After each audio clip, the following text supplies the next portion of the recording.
Community is a space where we are supposed to heal and connect and come together. But what happens when community is also the place where you have been hurt and harmed the most? Today, I am continuing my conversation about community, this time talking about two major challenges to building community, as well as offering you some simple ways that you can show up in community despite these challenges. We always begin with gratitude, so I want to thank you for being here and let you know that I am very honored to have your energy and your presence here in this space. Peace. I am LA, licensed therapist, holistic wellness coach and guide, and the creator of this channel, Reconnect with You. I want to first share with you the two challenges that I'm referring to, and those are interpersonal trauma and labor. And I want to touch first on interpersonal trauma in a community context. So when you think about experiencing trauma within a community, some of many examples are experiencing microaggressions, also there being some type of betrayal of trust. And another big one around interpersonal trauma is feeling left out or excluded. And what I want to offer you as it relates to interpersonal trauma is that when you have experienced trauma within a particular group or a community that you've been a part of, this can make building community feel unsafe for you because you have been harmed within a community that you have previously been a part of. It can also just make you more resistant and less open to community when you have been harmed within particular groups or communities. And this unresolved harm can really erode trust, and it can really change the energy and the culture within a given community. And this is one of the many reasons that I believe in the value of coming together to have conversations and also to work together as a community to repair harm when harm has been done. One actionable takeaway that I want to offer you if you have experienced interpersonal trauma within a group or a community context is to speak up for yourself. Use your voice. Your voice is the most powerful instrument that you have, as I always say in the sound journeys that I facilitate. And if it feels safe for you, I encourage you to be willing to come together to talk through whatever harm has taken place and to express how you've been impacted. If for some reason you don't feel safe doing this, then it's important that you make a decision about what's best for you as it relates to being a part of that particular group or community or continuing to show up in that space. The second challenge that I want to share with you is related to labor. And I thought about labor as it relates to community as I was just reflecting on some of my early experiences in community and just thinking about what are some themes that have come up when I have been supporting clients who were trying to be a part of a particular community and having a hard time, and that is labor. And there is a such thing as invisible labor. So that might be labor or work that falls on the same person or perhaps the same group of people, especially folks who have marginalized identities.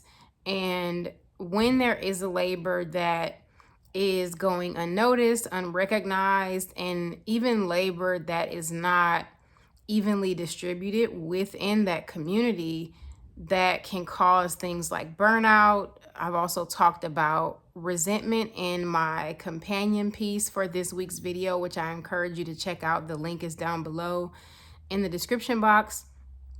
Also, when you think about what it truly takes to sustain a community, it is important to recognize that the labor falling on any one person or even the same group of people is not going to sustain that community.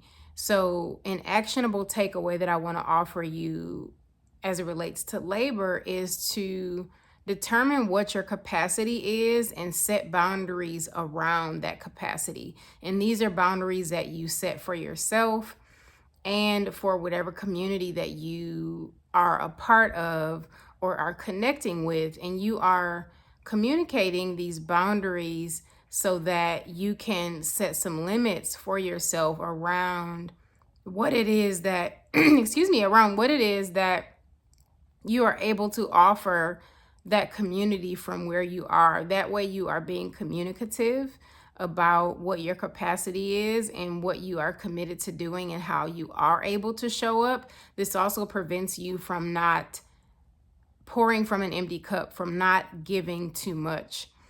So those are just two of the many challenges. There are so many challenges, but I especially wanted to offer these two, particularly interpersonal trauma, because when I have sat with folks who have been harmed by communities, and even as I've sat with my own personal experiences, interpersonal trauma is one of the major issues that comes up for folks that may be a bit more hesitant to building community, or may just find more difficulty in building and finding their aligned community. I want to share with you next just a few simple ways that you can show up for community from where you are. And the first one that I want to touch upon is related to gift giving. And I want to encourage you to think beyond just what money can buy. When you think about offering a gift to a community or to a particular person, this can be something that you make or that you create on your own. This could also be something that maybe this community has voiced a need around, or if we are speaking about an individual person that you are in community with, maybe there's a conversation that you've had where they mentioned, oh, I want this new thing for my birthday, or I'm thinking about investing in this hobby, or whatever the case. Those are gifts that you can offer as a way of supporting and as a way of showing up in community with that person or with that group of people or community. So that's the first way that you can show up. The second way that you can show up in community is related to checking in. And this is a really simple practice. There's so many different ways that you can check in. It can be by making a phone call, sending an email. You can also send voice notes and videos. There are so many different ways that technology supports us in staying connected to one another. But just a simple check-in. This can be a message like, I thought about you and I just wanted to reach out and see how things are going for you. Are there any highlights that you feel open to sharing?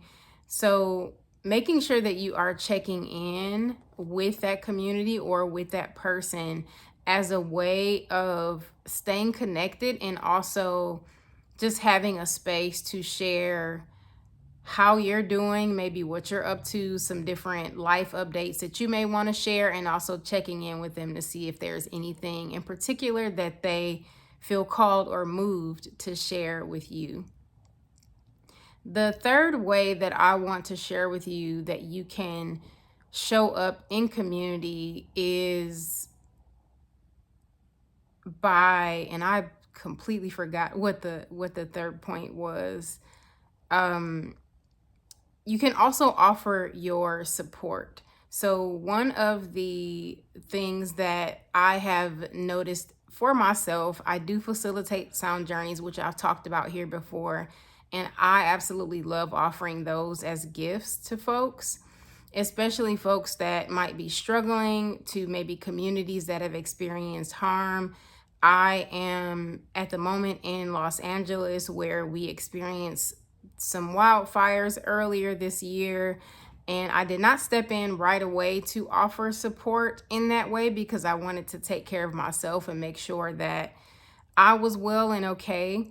But offering sound journeys is one of the ways that I have been able to show up in support of community and just to hold space for other folks that may need it. So find a way to offer your support.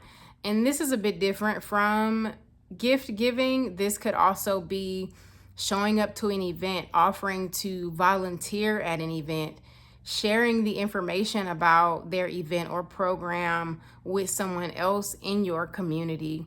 You can also barter. That's another way of showing support. Sometimes it's not an exchange of money, but it's an exchange of goods or services.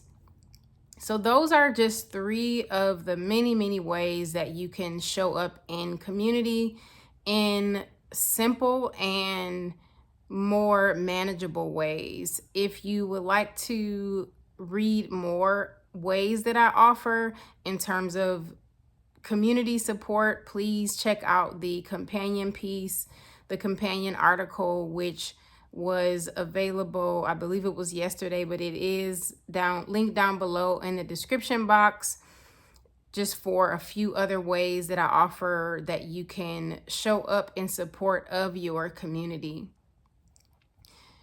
I want to close by just sharing that community is not perfect. I am what feels like at the beginning of my process of learning and unlearning some things that I have associated community with. And while it feels overwhelming at times, it is also really inspiring, and it's a beautiful experience to have a fresh start, so to speak, to be able to create something that feels aligned to who I am and my true identity, rather than having community look like what I think other people think it should look like or reflect. Community is a really personal thing, or creating it, I should say, is personal and specific and unique to each person, and everyone's needs are different. But if we can face some of the hard truths together, some of which I've talked about here and also in my video last week, which I'll link to this video, which was the part 1 around my discussion on how many of us were never taught how to be in community and what community truly means and what it looks like. But if we can face the hard truths, if we can continue to have conversations like these, we can open ourselves and our hearts more to connecting in meaningful ways. If this resonated with you, I invite you to share your comments down below on what community looks like for you these days, what challenges you are having. And also, please share this video with anyone who you feel might benefit, anyone else who is on a similar journey of building or even rebuilding community, unlearning some things related to community. Speaking of community, I want to share with y'all again 2 of my upcoming community events, which is Restore. That is my newest signature program. Restore is a sound journey in community care circle offering. It's a deep listening experience at the intersection of nervous system care and community connection. So there is a sound journey, which is going to help us to calm our bodies, to relax in our minds, and also to just care for our nervous systems as we prepare for a truth-telling conversation, very authentic conversation, which uses the restorative practices circle process as the foundation for that process. That is happening first this Sunday, August 17th, for a special community preview in collaboration with Sovereign LA, which is a community wellness center in the West Adams neighborhood in Los Angeles. And then the official launch is taking place next Saturday, August 23rd, also in Los Angeles. You can find more information about that program below, as well as how you can sign up. Also, I want to bring us back to clarity and stillness. Building community and finding community is one of the ways that you can find support for yourself, and also something that you can reimagine, or it's an opportunity to reimagine as you are doing that, I encourage you to sit in stillness, to embrace stillness as a part of your process. And to support you in your stillness, I've created a sound meditation called Clarity and Stillness, and that is available to stream and download, and that is also linked down below in the description box. The name of that meditation again is Clarity and Stillness. And again, if you are excited about this topic and really interested in more conversations around community, building community, and finding community, please check out the companion piece, which again is linked down below in the description box. Well, that is all that I have for y'all for today. I look forward to connecting with y'all again soon, but in the meantime, reconnect with you. Peace.